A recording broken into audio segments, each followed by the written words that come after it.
Egy eldugott perui falu lakosai azt állítják, veszélyben vannak. A helyiek furcsa alakokról számolnak be, akik az éjleple alatt csapnak le rájuk. Fekete páncélozott öltözet borítja a testüket, a szemeik sárgán világítanak a sötétben. Olyan modern fegyverekkel vannak felszerelve, melyek ezen a környéken egyáltalán nem nevezhetőek megszokottnak. És ha mindez esetleg nem lenne elég, még repülni is tudnak.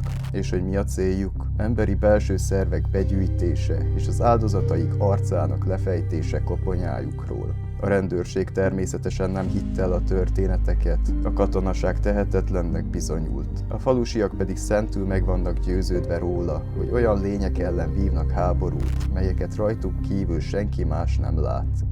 De mégis kik, vagy mik az archámozók, és miért vannak meggyőződve róla a lakosok, hogy valódiak?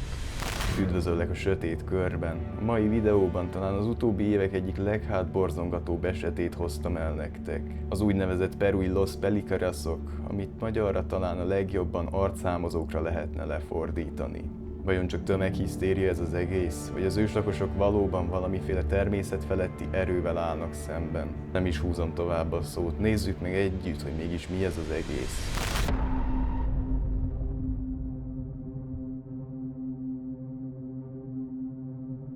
2023-ban tömeges pánik tört ki a perui Loreto régióban található Alto Nanayban. A helyiek meg voltak győződve róla, hogy ostrom alatt állnak. A támadók pedig titokzatos fekete ruhás férfiak, akik sisakot viselnek, modern felszereléssel vannak ellátva, sőt, még hátirakétáik is vannak. Több falusi is megesküdött, hogy látta a támadókat éjszaka árnyként repkedni a dzsungelben. A megrémült emberek éjszakai őrséget vezettek be, macsetékkel, íjakkal és régi, idejét múlt vadászpuskákkal álltak őrt. Elmondásuk szerint a támadók a fiatalokat vették célba, és őket próbálták meg elrabolni. A legnagyobb média visszhangot az az eset kapta, amikor egy 15 éves lányt próbáltak meg megölni. Ketten ragadták meg, és egy pengével próbálták meg elvágni a torkát. Szerencséjére sikerült segítségért kiáltania, és a falu lakói elkergették a támadókat. Azonban nem ez volt az első ilyen eset. A legelső dokumentált támadás jóval korábban, 2013-ban történt, amikor Juan Cervantes élettelen testére bukkantak, ahogyan az az Imiria tavon lebegett. Fulladásnak vagy traumának semmi jele nem volt, így minden bizonnyal azelőtt halhatott meg, hogy a vízbe került volna. Viszont az arcát sebészi pontossággal távolították el, minden más testrésze érintetlen maradt, ami kizárja a piranha támadás elméletét. A támadások aztán 2023 áprilisában folytatódtak. Ugyanazon a környéken egy fiú testét fedezték fel. Az arca ugyanúgy hiányzott, és ugyanúgy precíz vágásokkal lett eltávolítva. Az interneten kering róla egy videó is, de sokkal jobban jársz, ha nem is próbálod meg megkeresni. A falu egyik lakója arról számolt be, hogy furcsa, lézerszerű lövedékekkel lőttek rá. Mások pedig azt állították, hogy a támadók a fák felett lebegtek, valamiféle jetpackre emlékeztető felszereléssel, ami szinte teljesen hangmentesen üzemelt. Ez egy olyan technológia, mely messze meghaladja azt, amit a bűnözők, de akár még a perui katonaság is birtokolhatna. Jairo Reategi Aliva, helyi vezető, ezt nyilatkozta az újságoknak. Ezek a férfiak páncélban vannak. Olyanok, akárcsak a katonák. Nem tudunk velük egyedül harcba szállni. Segítségre van szükségünk. A feszültség csak tovább fokozódott, hiszen a rendőrség sorra utasította el a jelentéseket, mondván, hogy a falu lakói csak egyszerűen paranoiásak és részegesek. Az az igazság, hogy a titokzatos természetfeletti támadókról szóló jelentések egyáltalán nem számítanak újdonságnak Peruban. Országszerte számtalan bejelentés érkezik minden évben az úgynevezett pisztacsókról, azaz zsírtolvajokról, akik helyieket rabolnak el és gyilkolnak meg. 2009-ben a perui rendőrség leleplezett egy pisztacsóz néven futó bandát, akik állítólag embereket gyilkoltak meg annak céljából, hogy a testzsírjukat a fekete piacon értékesítsék. Ez az eset sokkolta a nemzetet, még ha egyes részei erősen vitatottak is a történetnek. Ha mindent egybevetünk, ez az egész őrültségnek tűnhet. Viszont ez nem csak egyetlen egy sztori volt. Emberek tömegesen álltak ki és állították azt, hogy a lények valódiak. És ahhoz, hogy ezt az egészet jobban megértsük, talán a történelemben kell, hogy keressük a választ.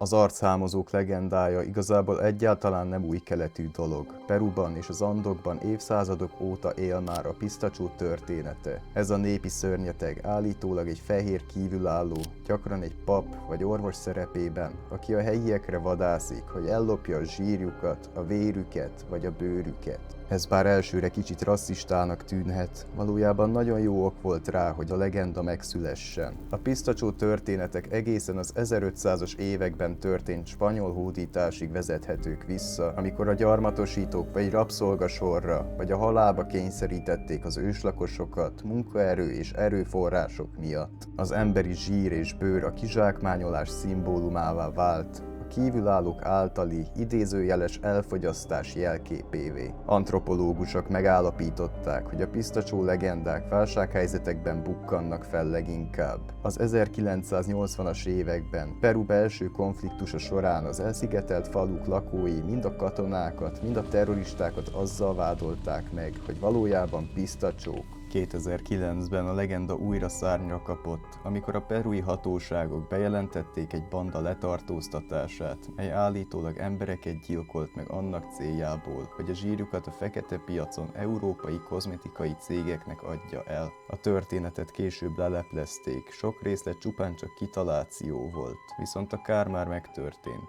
Minden újság erről írt, minden helyi híradó lehozta, így a mítosz újra a figyelem középpontjába került. Alto Nanay lakói tehát nem valami újféle ellenségtől féltek, hanem valamitől, mely már évszázadok óta a kultúrájuk szerves részét képezi. Vagy talán mégsem.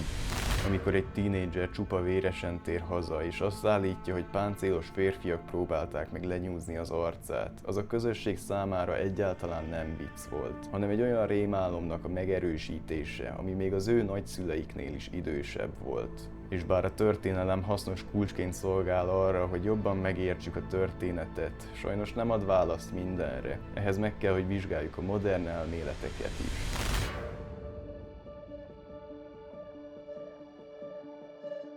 A rendőrség eleinte nem volt hajlandó foglalkozni a falusiakkal. A perui haditengerészet azonban hajlandó volt egy csapatot küldeni a nyomozásra. Bár a lények létezésére nem találtak egyértelmű bizonyítékot, volt egy másik elméletük. Úgy gondolták, hogy illegális aranybányászok, azaz helyi nevükön garimpeírók állhatnak a dolog mögött. Ezek a bűnözők gyakran erőszakot és terrortaktikákat alkalmaznak arra, hogy elriasszák az őslakosokat az erőforrásokban gazdag területekről. Jelentések szerint a bányászok drónokat és házilag készített, jetpack-szerű felszereléseket használtak. Azt viszont fontos lehet leszögezni, hogy egy ilyen módon összerakott jetpack nem éppen a legcsendesebb módja a közlekedésnek. A falu lakói pedig váltig állítják, hogy a szerkezeteknek alig volt hangjuk. És azt sem érdemes figyelmen kívül hagyni, hogy bár az Amazonas nagyon gazdag aranyban, a falu környékén nem igazán található bármiféle aranylelőhely. Egy másik elmélet: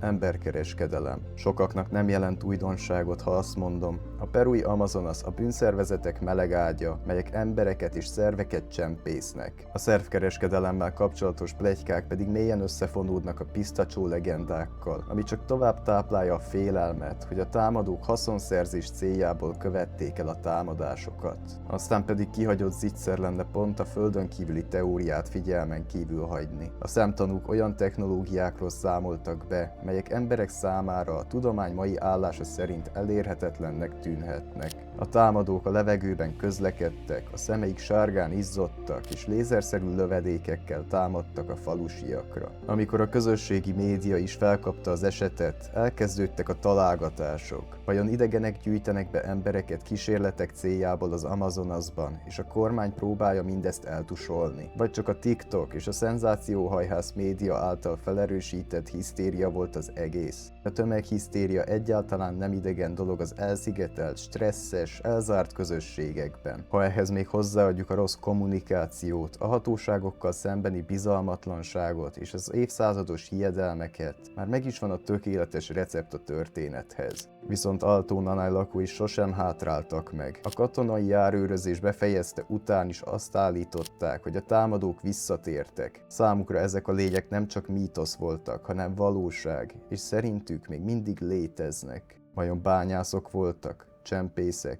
Idegenek? Vagy talán ezek az elméletek mind elsiklanak valami felett? Ha van valami ötleted, azt nyugodtan oszd meg a komment szekcióban. A lényeg az, hogy Altó Nanay népe azt hitte, hogy szörnyekkel harcol, és néha a hit erősebb lehet, mint maga az igazság. Köszönöm, hogy velem tartottatok ma. Ha tetszett ez a videó, akkor lájkoljátok, kommenteljetek és iratkozzatok fel a csatornára további tartalmakért. A legközelebbi találkozásig. Sziasztok!